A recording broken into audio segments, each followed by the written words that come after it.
tu n'es pas pauvre. Financièrement, tu n'es pas équilibré, mais tu travailles sur ça. Tu n'es pas pauvre, tu as de l'excellence. Déjà, le fait d'être humain, tu as l'excellence. Malgré tes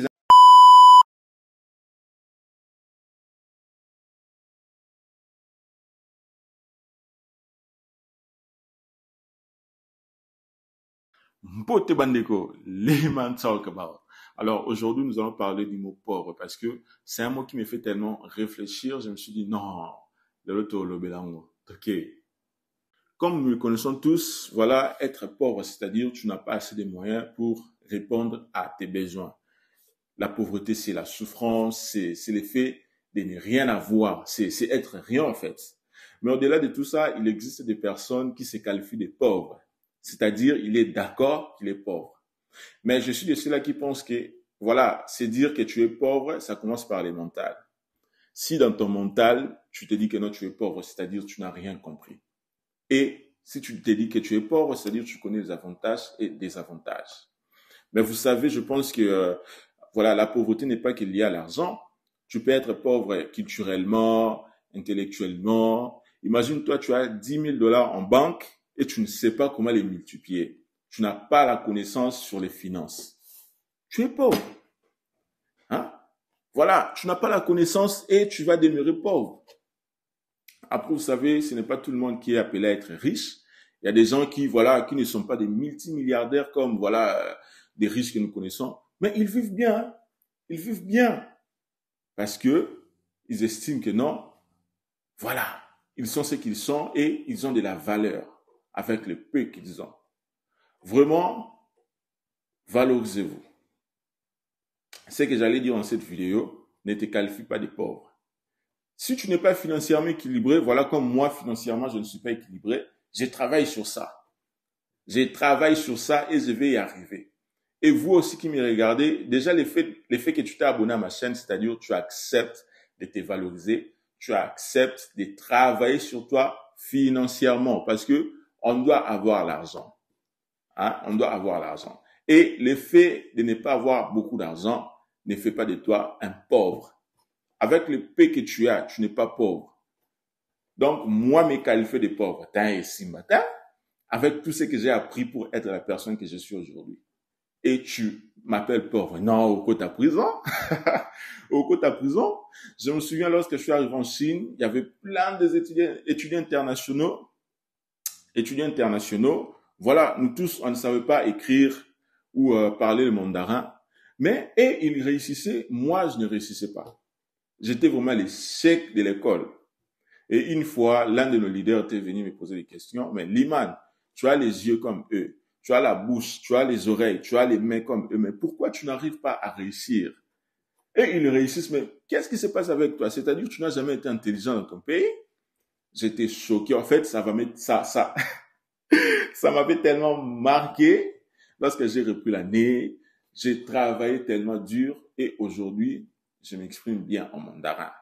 I speak Mandarin, I speak English. Like, yeah, I am who I am because one day I decided to become who I am now.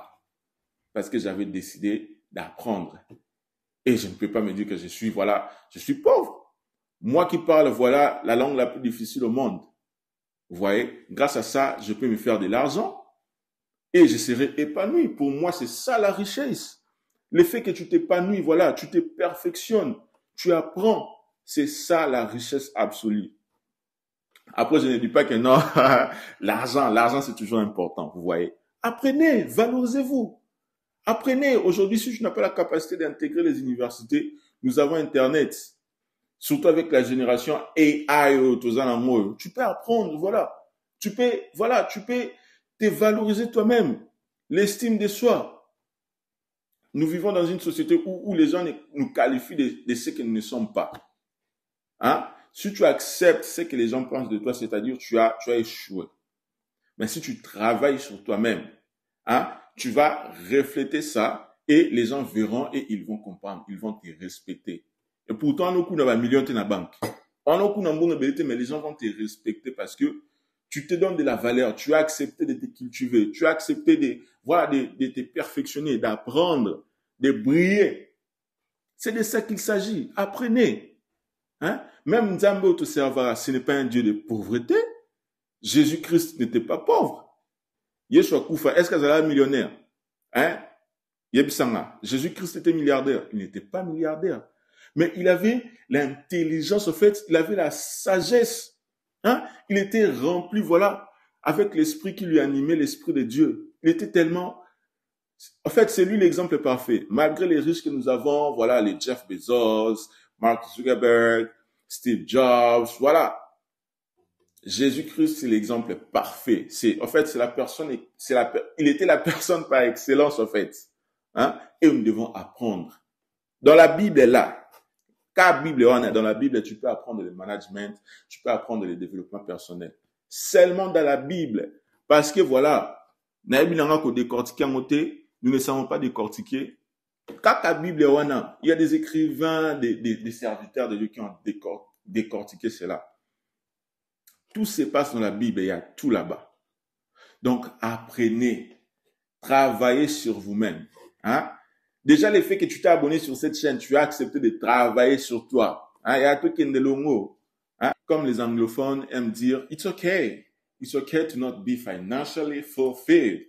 You're gonna work on that. Tu dois travailler sur ça. Nous ne servons pas un Dieu de pauvreté. Hein? Jésus-Christ était rempli de sagesse, il était riche en connaissances. Je me souviens, vers les années 2017-2018, j'avais participé à une conférence. À cette époque-là, je travaillais dans une agence de communication. J'étais chargé du marketing. Et on devait, voilà, se perfectionner, on devait apprendre, voilà. On était dedans. Et à cette époque-là, atelier, workshop, c'était chaud. Non, c'était vraiment magnifique. Aujourd'hui, je ne sais pas si ça existe toujours. Alors, j'avais participé à une conférence. C'était organisé par qui? Global Touch Corporation, de Flavien Chirandi. Voilà. De Flavien Chirandi. Et parmi les panélistes, il y avait l'apôtre Roland Dallot. Du coup, l'apôtre Roland Dallot, dans son panel, c'était la chrétienté et le business. Hein? J'avais un thème bon. Du coup, il y a un monsieur qui s'était levé pour poser la question à Roland Dallot. Mais nous, les chrétiens, voilà, nous venons dans vos églises, nous mettons les offrandes, voilà, nous donnons les dîmes, mais nous demeurons toujours pauvres. Hein? Nous, les serviteurs, les bandimi, nous demeurons toujours pauvres. Mais vous, les hommes de Dieu, vous vous enrichissez, vous envoyez vos enfants dans les écoles américaines, dans les écoles, voilà, dans les bonnes écoles en Europe. Vous achetez des voitures et tout, mais nous, les bandimi, nous demeurons pauvres. Mais qu'est-ce qui ne va pas? Roland Dallot, le côté, en fait, le fait de donner ta dîme, voilà, c'est entre toi et Dieu, en fait. Parce que tu donnes la dîme à l'église, tu ne donnes pas ça seulement aux hommes de Dieu, voilà, tu donnes ça aux hommes de Dieu, non. Avec l'alliance que tu as fait avec Dieu, c'est-à-dire tu donnes ta dîme par ta reconnaissance, en fait, envers Dieu. Et Dieu, dans sa bonté, il va te bénir. Il va répondre à tes prières. Bien sûr, tout ça, ma bonza, tout peut s'amour en église, mais après, voilà, nous mettons les offrandes pour participer à l'œuvre de Dieu, vous voyez. C'est participer à l'œuvre de Dieu. L'argent là, ça peut payer les transports de l'homme de Dieu, ça peut nourrir les chantres, voilà, ça contribue, voilà, à la mission. Mais toi, avec ta foi, tu donnes ton argent, c'est-à-dire, avec tout ton cœur, voilà. Mais tu donnes ça avec ton cœur, avec la foi que Dieu va répondre à tes prières. Et en donnant comme ça, Dieu va te bénir. Hein? La bénédiction est gratuite. En fait, Dieu va te bénir parce qu'il a écouté ton cœur. Mais à quel moment bénédiction on a et qui te quoi pouf? La manne là n'existe plus en fait. Bénédiction n'est où tu es sur le côté et quoi non. Qu'est-ce que tu vas faire? Tu vas travailler. Tu vas te donner au travail. Tu vas te mettre au travail et la bénédiction là va se matérialiser. C'est comme ça. Tolingini. Partir à l'église. Tu pars à l'église mais tu ne veux pas travailler. Tu ne veux pas te perfectionner. Tu ne veux pas apprendre. Il y a la bénédiction là et que se manifester et que se matérialiser tant que toi-même tu ne veux pas apprendre. Au moins si que c'est ce qui bloque beaucoup de chrétiens.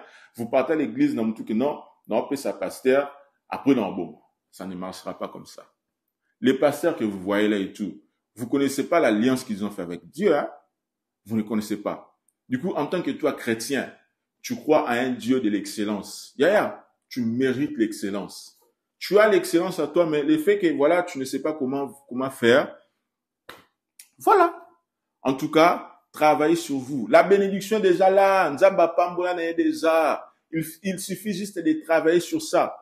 S'il faut prier, travaille sur ça. La bénédiction va se manifester. En tout cas, si je veux vraiment me perfectionner, je veux avoir ce que je veux, ça va se manifester parce que je crois à un Dieu de l'excellence et moi aussi, je dois travailler pour être excellent.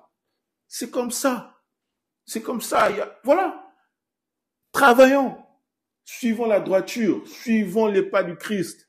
Hein? Jésus-Christ, ce n'était pas un Dieu, voilà, qui s'est laissé à n'importe quoi. Hein? Il était un Dieu de la droiture. Et nous, toi qui me regardes aujourd'hui, toi qui follow cette chaîne, acceptons la droiture. Marchons dans la sincérité. Hein? Tomi livreté, yaya, sincérité. Bisoto bonga na droiture. To simba kisita. To bonga na boye. Parce que c'est comme ça. Parce que nous avons cru en nous et nous avons cru en Jésus-Christ. C'est ça. Hein? Travaillons sur nous. Yato Bunda, travaillons sur nous. Oh. Moi, le fait de faire mes vidéos comme ça, je travaille sur moi. Je me bats. Travaillons sur nous, Erosimba, pour être possible. Donc, voilà, c'est ce que j'allais dire sur cette vidéo. Tu n'es pas pauvre. Financièrement, tu n'es pas équilibré, mais tu travailles sur ça. Tu n'es pas pauvre. Tu as de l'excellence. Déjà, le fait d'être humain, tu as l'excellence. Malgré tes imperfections, tu as l'excellence en toi. Travaille sur toi. Refuse d'être pauvre. Donc, voilà, c'est ce que j'allais partager avec vous aujourd'hui. Merci d'avoir suivi la vidéo. N'oubliez pas de vous abonner, de partager, de commenter. Voilà, abonnez-vous. Lehman Talk Kebab.